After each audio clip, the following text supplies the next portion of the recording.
Welcome to Coves Community Nature Reserve. Here we are at Coves Nature Reserve. We're going to give you a little walk around just to show you what you can find up here. It's a bright, beautiful Monday morning, and you can see right over here, Mark, what are these? Bees, a lot of species of bees here. So far I've seen carder bees, buff-tailed bees, some red tips, possibly honeybees. I'm not 100% sure. Zoom in, you can see.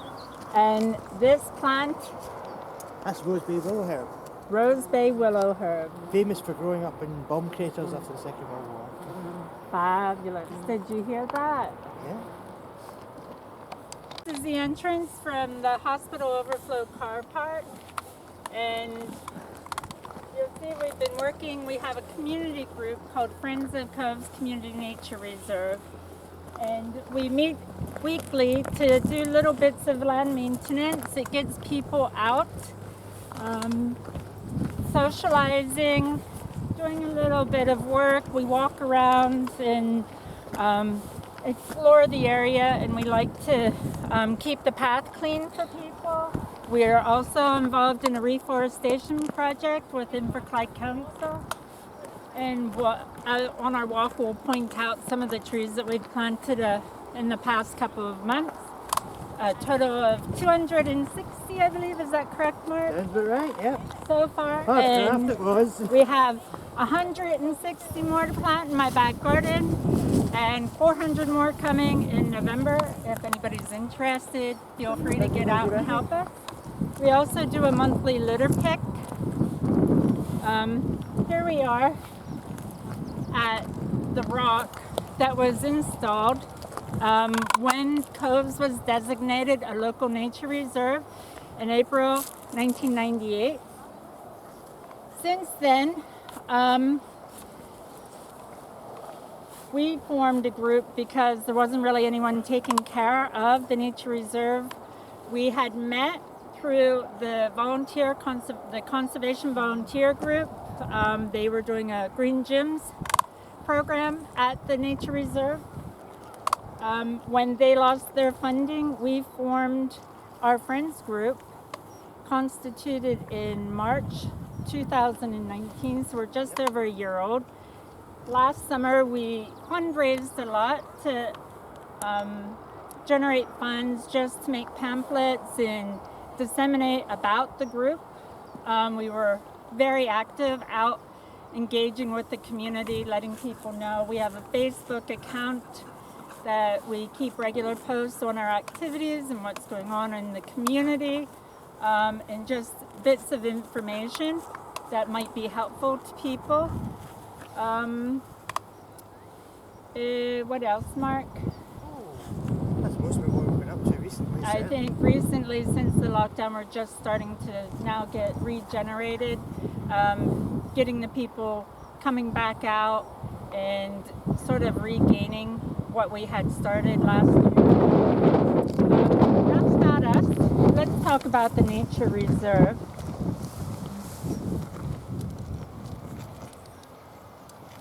Oh, you can see that.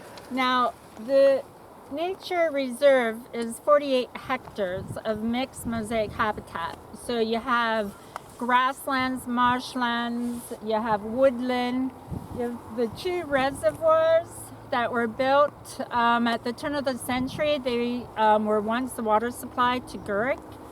And you have a path network that works itself around both reservoirs. If you do the circular network, from here it's 1.8 kilometers. If you do both reservoirs, it's 2.2 kilometers long.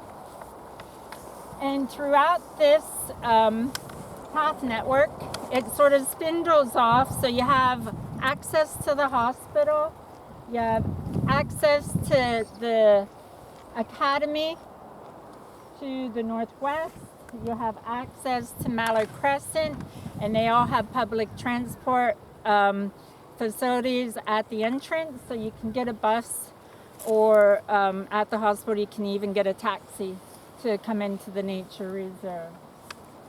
It's full of wildlife. The flora and fauna is incredible. We'll show you as we're walking around You have waterfowl, songbirds, you have wintering waterfowl. We have deer, fox, mice. What else do we have? We're told we have rabbits. I haven't seen them yet. See peregrines, buzzards. Peregrines, buzzards. We've had some birds of prey. They come and go. We haven't seen them recently, but they're probably here lurking about. So here we are at the Millennial Wood, planted in 2000, and you can see they're becoming a mature woodland, mixed broadleaves. In late, early spring, we were here clearing out, and you can see the undergrowth has really come back after we cleared out the debris and the lower limbs of the trees. And it opens up onto a field. It's quite a beautiful location. The deer like to come through here a lot. You'll see lots of paths created from the deer. What you'll also find, what we've noticed last year, is that somewhere throughout this woodland we have wild honeybees. They were feeding on some of the wildflowers located in this area. It's a beautiful walk, beautiful location. As you're walking up, you'll come to the World War II monument, and we'll take you there next. This is on Coves Nature Reserve, a site of World War II anti-aircraft battery. Used during the war to defend Europe, and the shipyards in Clyde banks. The bombers were coming over this way. 4 guns and big octagonal blocks, ammo storage, command and control. Don't think it shot anybody down. But need to see the records. But even got some graffiti still standing from the war itself inside some of the buildings. A lovely wee place, nice bit of history. Has been a registered monument now. Just another lovely little bit of Coves.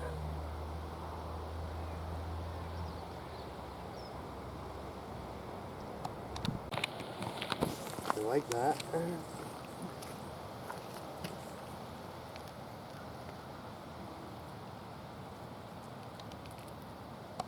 And here at Coves, just next to the anti-aircraft battery, this whole area here was medieval farmland.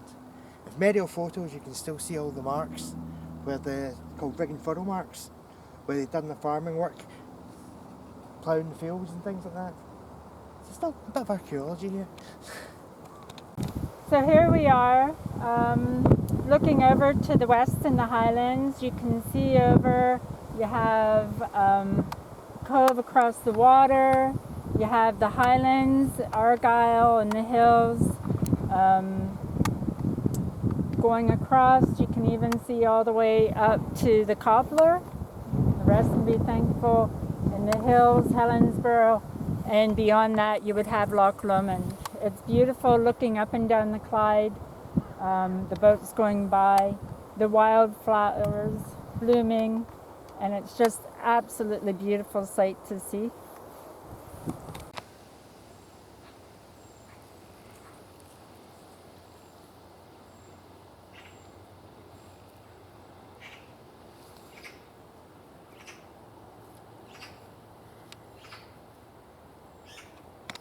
So here we are in between the 2 reservoirs now, and you can see where the camera is pointing towards the hospital is where we started our adventure today, walking around Coves. As we move on to the left, we're heading towards Mallard Crescent, and you can see the hills. There's that behind Fancy Farm housing area. We have trees planted on the hills that we'll take a closer look at in a little bit. And we're coming down into the lower reservoir. Beautiful vistas across to the hills of the highlands. The waterfowl that we have here, it's very diverse. We have swans, we have mallards, we have coots. We sometimes get geese passing A through. lot of seagulls.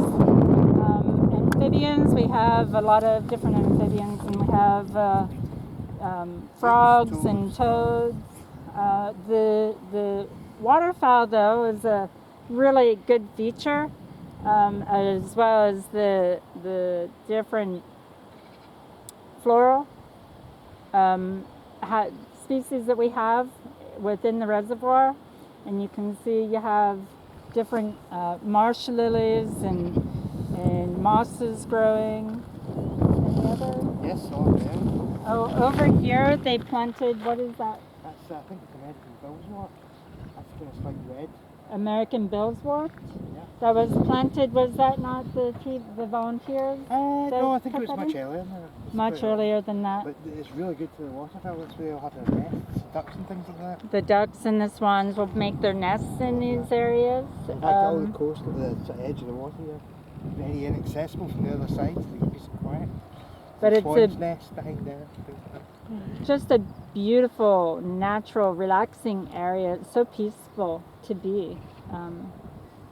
And I hope you appreciate this video, just seeing what we have here to offer. Here we are in one of our unimproved neutral grassland fields, and what you can find here are some lovely butterfly orchids. This one's a greater butterfly orchid. It's listed on the Biodiversity Action Plan for Inverclyde, Renfrewshire, and even all the way up to the EU legislation for protective status on this particular plant species. This whole entire field is filled with flowers of varying types, flowering species. We've just missed all of the marsh orchids. We've had about 4 different types of marsh orchid. Buttercups, thistle, cow parsley. There's just a sea of different species in here. It's absolutely beautiful to see in June. Even now we'll go into August and we'll have various species coming up as well. You can see to the cliffs. Now that is full bracken that we will attempt to eradicate over the next 5 or 10 years, however long it may be. We have planted some trees in there to try and create more biodiversity within the sea of bracken. And coming along the cliffside, going further up, we'll come to our trees that we've been planting. There also is an ancient hedgerow that runs from the cliff all the way down to the reservoir. It's a bit hidden right now, but there are lots of hedgerow planted in the past couple of years to try and reinstate this particular hedgerow as we move forward.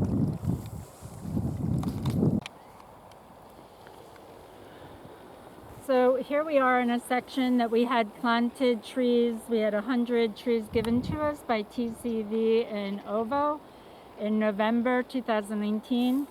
And they consist of rowan, hawthorn, we have oak, and we have maple, all planted here in a circular position. They sort of border the brambles that were planted here from the ancient farmlands. And then you have the cliffside to the back of us with Fancy Farm. And you can see there's a hedgerow still that comes down along. And then you have the upper reservoir as well. And we're at Coves again, and we're looking at some of the lichens. Utterly gorgeous little plants on the sides of the trees.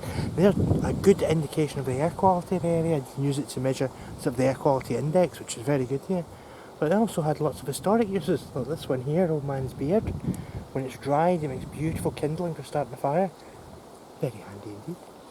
That's it, here we are back at the entrance again, after walking all the way around. Hope you enjoyed this little tour of the Coves Community Nature Reserve, and look forward to seeing you here. Thank you.